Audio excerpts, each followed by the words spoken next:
قل يا عبادي الذين أسرفوا على أنفسهم لا تقنطوا من رحمة الله إن الله يغفر الذنوب جميعا إنه هو الغفور الرحيم قال النبي صلى الله عليه وسلم التائب من الذنب كمن لا ذنب له أو كما قال عليه الصلاة والسلام صدق الله مولانا العظيم وصدق رسوله النبي الكريم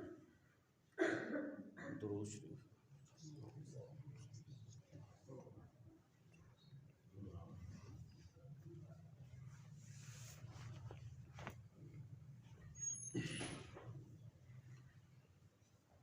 قرآن کریم کی اس آیت کریمہ میں اللہ پاک نے نبی پاک صلی اللہ علیہ وسلم سے مخاطب ہو کر ارشاد فرمایا کہ آپ لوگوں میں اعلان فرما دیں کہ اللہ تعالیٰ کہتے ہیں اے میرے وہ بندو جنہوں نے نافرمانیاں کر کے اپنے اوپر زیادتی کی،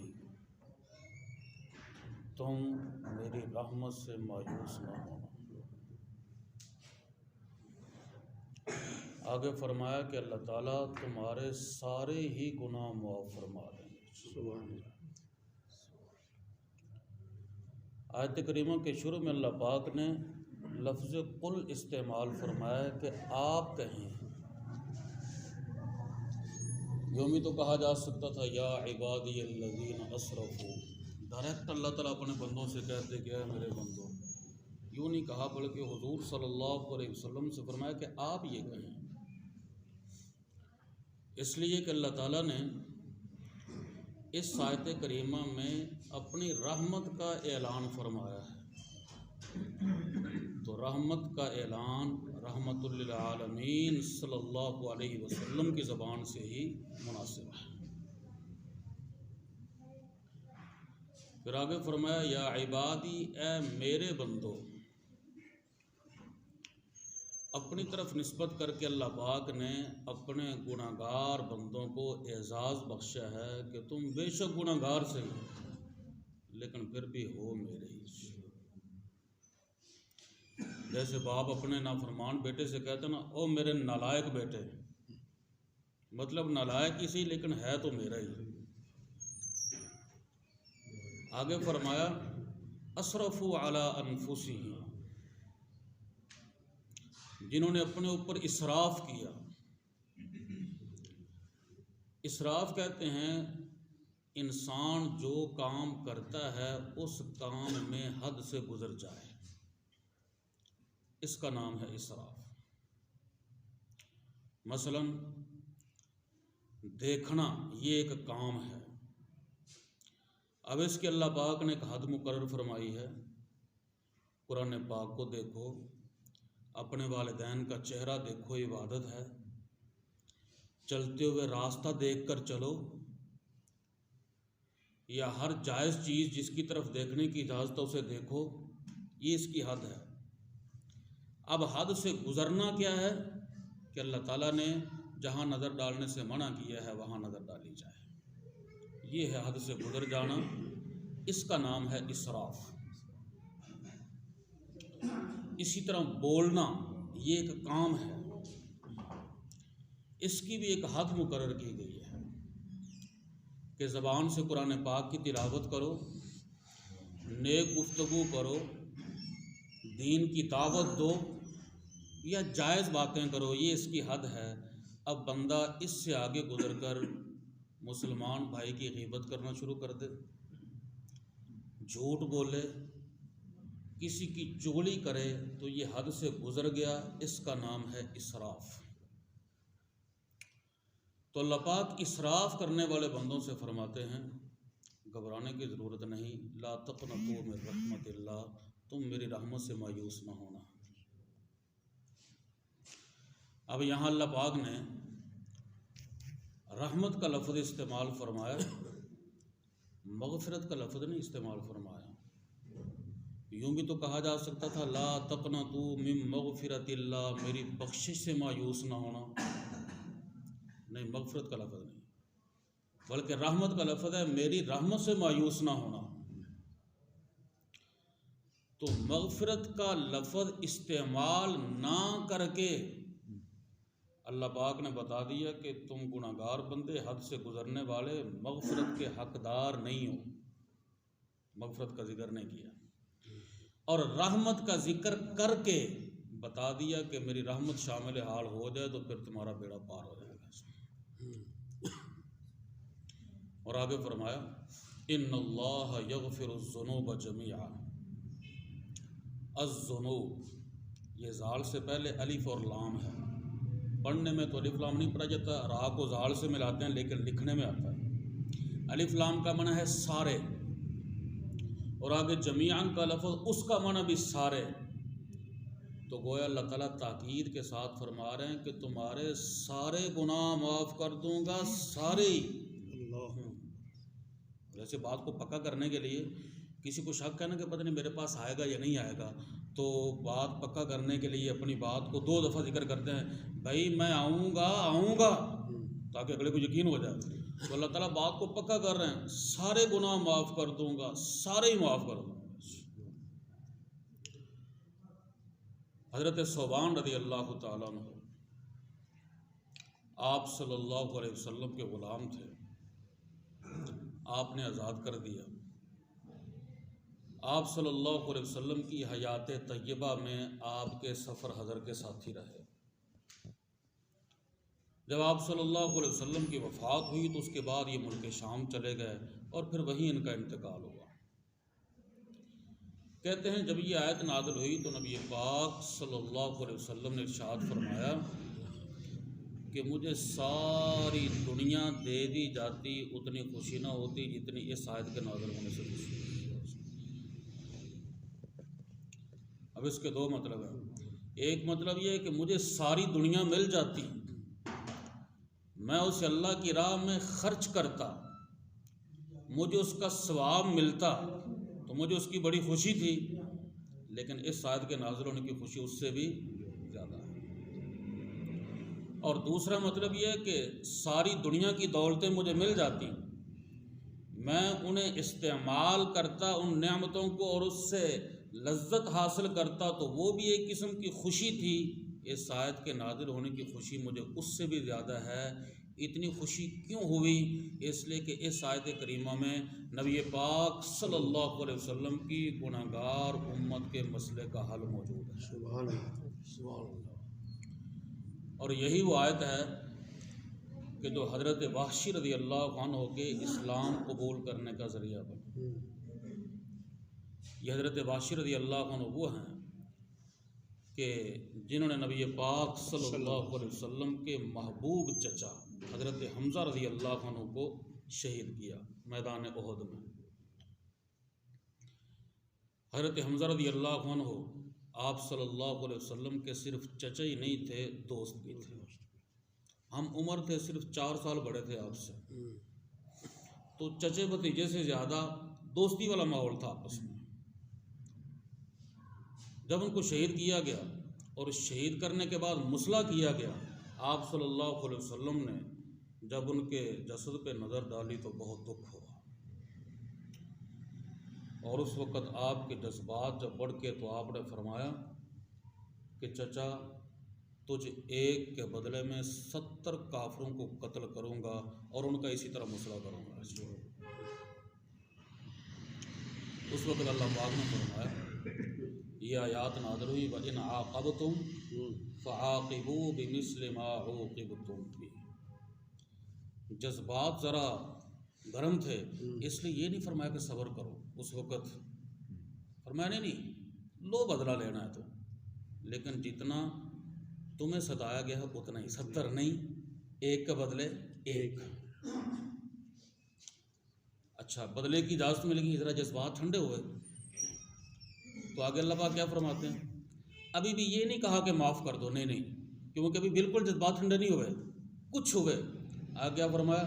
وَلَئِن صَبَرْتُمْ لَهُوَ خَيْرٌ لِّلصَّابِرِينَ. اگر صبر کر لو گے نا، یہ نہیں فرمایا کرو، نہیں، اگر کر لو گے تو اس میں خیر ہے۔ جذبات اور ٹھنڈے ہوئے تو فرمایا وَاصْبِرْ، صبر کرو، چھوڑ دو۔ اب جس خیر کا وعدہ ہے وَلَئِن صَبَرْتُمْ لَهُوَ خَيْرٌ لِلصَّابِرِينَ، وہ خیر پھر اللہ پاک نے کیسے عطا فرمائی؟ ایک وہ وقت آیا کہ حضرت وحشی وہ رضی اللہ عنہ بن گئے، دائرہ اسلام میں داخل ہو گئے۔ آپ صلی اللہ علیہ وسلم نے دعوت اسلام پیش فرمائی تو کہنے لگے کہ اللہ تعالیٰ خود فرماتے ہیں کہ جو آدمی زنا کرے، شرک کرے، قتل کرے، اس کے بارے میں فرمایا یضاعف لہ العذاب یوم القیامت ویخلد فیہ مہانا، کہ اسے عذاب بڑھا چڑھا کر دیا جائے گا اور وہ عذاب میں رسوا ہو کر ہمیشہ رہے گا۔ تو میں نے تو یہ تینوں کام کیے ہوئے، تو قرآن پاک کی روح سے مجھے عذاب میں ہمیشہ رہنا ہی رہنا ہے، تو مسلمان ہو گیا کیا کروں؟ اللہ پاک نے اگلی آیت نازل کر دی اس کے ساتھ والی الا من تاب وآمن وعمل عملا صالحا فاولئک یبدل اللہ سیئاتہم حسنات، کہ ہمارا وہ اصول اپنی جگہ، لیکن جو شخص توبہ کر لے، ایمان لے آئے اور اس کے بعد اپنے اعمال درست کر لے، ہم اس کی برائیوں کو نیکیوں سے بدل دیتے ہیں۔ سبحان اللہ۔ اردواشی کہنے لگے کہ اس آیت میں تین کام بتائے گئے، ایک توبہ، ایمان، نیک اعمال۔ توبہ میں کر لوں گا، ایمان بھی لے آؤں گا، لیکن نیک اعمال ہو سکتا ہے ساری زندگی نہ کر سکوں، پھر بھی دوزخ میں جانا، تو اسلام قبول کرنے سے کیا فائدہ ہوا؟ اللہ پاک نے تیسری آیت نازل فرما دی ان اللہ لا یغفر ان یشرک بہ ویغفر ما دون ذلک لمن یشاء۔ اس میں بتا دیا کہ شرک کا گناہ تو معاف نہیں کروں گا، توبہ سے تو خیر وہ بھی معاف ہو جاتا ہے، توبہ سے شرک بھی معاف ہو جاتا ہے۔ یہ جو اللہ پاک فرماتے ہیں شرک کے گناہ کی معافی نہیں ہے، اس کا مطلب یہ ہے کہ اگر توبہ کے بغیر مر گیا، شرک میں مر گیا، تو اللہ پاک نے فرمایا کہ شرک کا گناہ تو معاف نہیں کروں گا، شرک کے علاوہ جسے چاہوں گا معاف کر دوں گا۔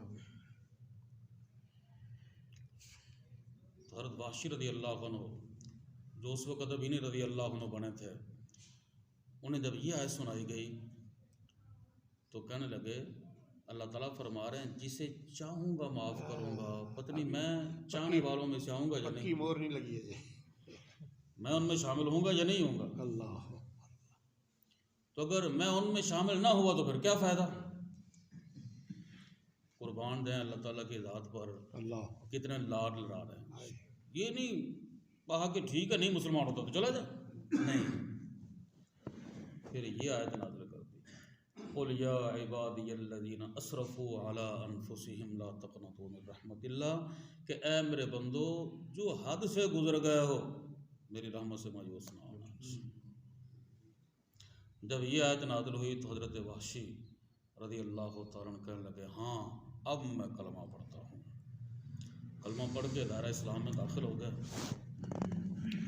تو کلمہ گو مسلمان جتنا بھی کمزور ہو، گناہ کرتے کرتے جہاں بھی پہنچ جائے، اس کا مسئلہ حل ہونے کے قابل ہے، اور حل ہونے پہ کتنا وقت لگے گا؟ ایک سیکنڈ۔ مسجد میں جانا ضروری نہیں، وضو کرنا ضروری نہیں، نفل پڑھنا ضروری نہیں، اللہ پاک دل پھیر دے بستر پہ بیٹھے بیٹھے سچے دل سے اللہ پاک سے معافی مانگ لیں تو اللہ تعالیٰ گناہوں والا رجسٹر بالکل صاف فرما دیں گا۔ اللہ اکبر۔ اور پھر دنیا کی عدالتیں ہیں نا، کیس نمٹ بھی جائے، بری ہو بھی جائیں، کاغذات محفوظ رہتے ہیں۔ اللہ تعالیٰ جب اپنے بندے کا کیس نمٹاتے ہیں تو جس جگہ پہ کھڑے ہو کر اس نے گناہ کیا ہوتا ہے اس جگہ کو بلا دیتے ہیں۔ قرآن پاک میں آتا ہے کہ قیامت والے دن گناہ گار بندے کے یہ جو اعضاء ہیں یہ اس کے خلاف گواہی دیں گے، ہاتھ بتائیں گے کہ میرے ساتھ انہوں نے چوری کی تھی، آنکھ بتائے گی کہ میرے ذریعے اس نے غیر محرم پہ نظر ڈالی تھی، پاؤں بتائیں گے کہ ہمارے ذریعے گناہ کے کام کی طرف چل کر گیا تھا۔ لیکن جب بندہ توبہ کر لیتا ہے تو اللہ تعالیٰ ان اعضاء کو بلا دیتے ہیں، یاد ہی نہیں رہے گی گواہی دینے سے۔ حضرت ڈاکٹر عبدالحی عارفی رحمہ اللہ حضرت تھانوی رحمہ اللہ کے خلفاء میں سے ہیں۔ ایک مرتبہ فرمانے لگے کہ دیکھیں یہ جو سمندر ہے اس میں سارے کراچی شہر کی، کراچی اب ملک پاکستان کا سب سے بڑا شہر ہے، سارے شہر کی غلاظتیں، گٹروں کی لائنیں ساری سمندر میں جاتی ہیں۔ لیکن اس سب کے باوجود اگر کوئی مسئلہ پوچھ لے کہ سمندر کے پانی سے وضو کرنا جائز ہے یا نہیں، تو کیا بتایا جائے گا؟ جائز۔ حالانکہ اس میں تو اتنی گندگیاں جاتی ہیں، پھر بھی کیوں جائز ہے؟ فرمانے لگے اس لیے کہ گندگیاں جتنی بھی زیادہ ہیں سمندر کے مقابلے میں ان کی کوئی اوقات نہیں، کوئی حیثیت نہیں۔ اسی طرح فرمانے لگے بندوں کے گناہ جتنے بھی زیادہ ہو جائیں اللہ تعالیٰ کی رحمت کی سمندر کے سامنے ان کی کوئی حیثیت نہیں۔ حضرت آدم علیہ نبینا علیہ الصلوۃ والسلام سے لے کر قیامت تک جتنے انسانوں نے آنا ہے، جو دنیا سے چلے گئے انہیں بھی زندہ کر دیا جائے بالفرض، جنہوں نے آئندہ آنا ہے انہیں بھی پیدا کر دیا جائے، اور سارے ہی لوگ ہر قسم کے گناہ کریں، زمین سے لے کر آسمان تک کا خلا گناہوں سے بھر جائے، اللہ تعالیٰ کی رحمت کا ایک قطرہ سب کو معاف کرنے کے لیے کافی ہے۔ سبحان اللہ۔ لیکن شرط یہ ہے کہ کوئی آئے تو صحیح، اللہ کی طرف رجوع کرے تو صحیح۔ توبہ کا معنی ہی رجوع ہے۔ اللہ تعالیٰ کی ذات پہ قربان جائیں، اللہ پاک نے ہماری کتنی رعایت رکھی ہے۔ جہاں توبہ کا حکم دیا نا وہاں فرمایا یا ایھا الذین آمنوا توبوا الی اللہ، اے ایمان والو توبہ کرو۔ یہ نہیں فرمایا کہ اے گناہ گارو توبہ کرو، نہیں، اے ایمان والو توبہ کرو۔ معلوم ہے کہ ایمان والا جو بھی ہے خواہ وہ گناہ گار ہے یا نیکوکار ہے، سب پہ توبہ فرض ہے۔ اچھا ایسا کیوں کہا؟ یہ کیوں نہیں فرمایا کہ اے گناہ گارو تم توبہ کرو؟ اس کی وجہ یہ ہے کہ اگر اللہ تعالیٰ توبہ کا حکم صرف گناہ گاروں کو فرماتے تو پھر اللہ تعالیٰ کے اس حکم کے بعد کوئی بندہ کہیں بیٹھا توبہ کرتا کسی کو نظر آتا تو دیکھنے والا کیا سمجھتا کہ یہ گناہ گار ہے، کیونکہ توبہ کا حکم کس کو ہے؟ گناہ گار، تو یہ گناہ گار ہے، پردہ چاک ہو جاتا نا۔ اللہ نے پردہ رکھنے کے لیے سب ایمان والوں کو حکم فرمایا کہ سارے توبہ کرو۔ اب اس حکم کے بعد کہیں کوئی بیٹھا توبہ کرتا ہوا کسی کو نظر آئے گا تو اس کا ذہن اس طرف نہیں جائے گا کہ یہ گناہ گار ہے، کیونکہ فوراً یہ سوچ بھی آئے گی کہ توبہ کا حکم تو نیک لوگوں کو بھی ہے، تو یہ نیک بھی ہو سکتا ہے۔ اللہ تعالیٰ نے پردہ ڈالنے کے لیے صرف گناہ گاروں کو خطاب نے فرمایا، سب ایمان والوں سے فرمایا۔ گناہ گار آدمی توبہ کرے تو اللہ پاک توبہ کی برکت سے اس کے گناہ معاف فرما دیتے ہیں، نیک آدمی توبہ کرے تو اللہ پاک توبہ کی برکت سے اس کے درجات بلند فرما دیتے ہیں۔ ہم نے نماز پڑھی ہے، اللہ تعالیٰ سے دعا کرتے ہیں اللہ پاک قبول فرمائیں، لیکن یقین کے ساتھ یہ نہیں کہہ سکتے کہ ہماری نماز قبول ہو گئی۔ ہماری نماز اللہ تعالیٰ کی شان کے مقابلے میں یہ کوئی حیثیت نہیں رکھتی، باقی اللہ پاک نے اپنی رحمت سے قبول فرمانی، دعا کرتے ہیں اللہ تعالیٰ ہمارے تمام اعمال قبول فرمائے۔ لیکن توبہ کا جو عمل ہے اگر شرائط کا لحاظ رکھ کے کی جائے تو یقین کے ساتھ بندہ کہہ سکتا ہے کہ میری توبہ قبول ہو گئی ہے۔ یہ ایسا عمل ہے۔ وہ شرائط کیا ہیں؟ ایک تو یہ کہ فوراً گناہ چھوڑ دے، دوسرا اپنے گناہوں پہ نادم ہو، شرمندہ ہو، اور تیسرا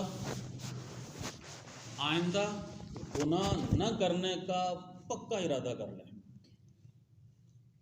اور چوتھی شرط یہ ہے کہ اگر کسی بندے کا حق کھایا ہے، کسی کا دل دکھایا ہے، تو معافی تلافی کرا لے. کوئی حق ایسا ہے جو ادائیگی کے قابل ہے تو ادا کر دے. مثلا کسی سے پیسے لیے قرض کے طور پہ واپس نہیں کیے تو دیے جا سکتے ہیں، واپس کرے. یا اگر ادائیگی کے قابل نہیں ہے تو معافی تلافی کرائے. مثلا کسی کا دل دکھایا، اب ادا کیا کرنا ہے؟ اب اس سے معافی مانگنی ہے. تو بندوں کے حقوق کی تلافی کرے. چوتھی شرط یہ ہے ان 4 شرطوں کا لحاظ کرتے ہوئے توبہ کی جائے تو توبہ کی قبولیت 100% یقینی ہوتی ہے. اور پھر توبہ کے بعد توبہ سے پہلے والے گناہوں کو یاد کرنا اور پریشان ہونا، علماء فرماتے یہ بھی مناسب نہیں ہے. پچھلے گناہوں کو بھول جاؤ، آگے کی طرف دیکھو، آگے میں نے کیا کرنا ہے. اس لیے کہ اللہ تعالیٰ نے تو توبہ کے بعد عذاب کو بھی بھلا دیے. سبحان اللہ. زمین کے جس ٹکڑے پہ کھڑے ہو کر گناہ کیا اس ٹکڑے کو بھی اللہ پاک نے بھلا دیے. اور یہ بندہ بار بار اپنے ذہن میں سوچ رہا ہے یا کسی اور کے سامنے اللہ نہ کرے ظاہر کر رہا ہے، تو اس کا مطلب یہ ہے کہ یہ پھر نہیں بھولنے دے رہا، اس میں بھول جانا چاہیے. اور پھر توبہ کے بعد اللہ تعالیٰ بندے کی حالت کیسی پاک صاف کرتے ہیں. فرمایا توبہ کرنے والا شخص اس شخص کی طرح پاک ہو جاتا ہے جس نے گناہ کیا ہی نہیں تھا. اللہ پاک سے دعا ہے کہ اللہ تعالیٰ ہر وقت گناہوں سے توبہ کرتے رہنے کی توفیق نصیب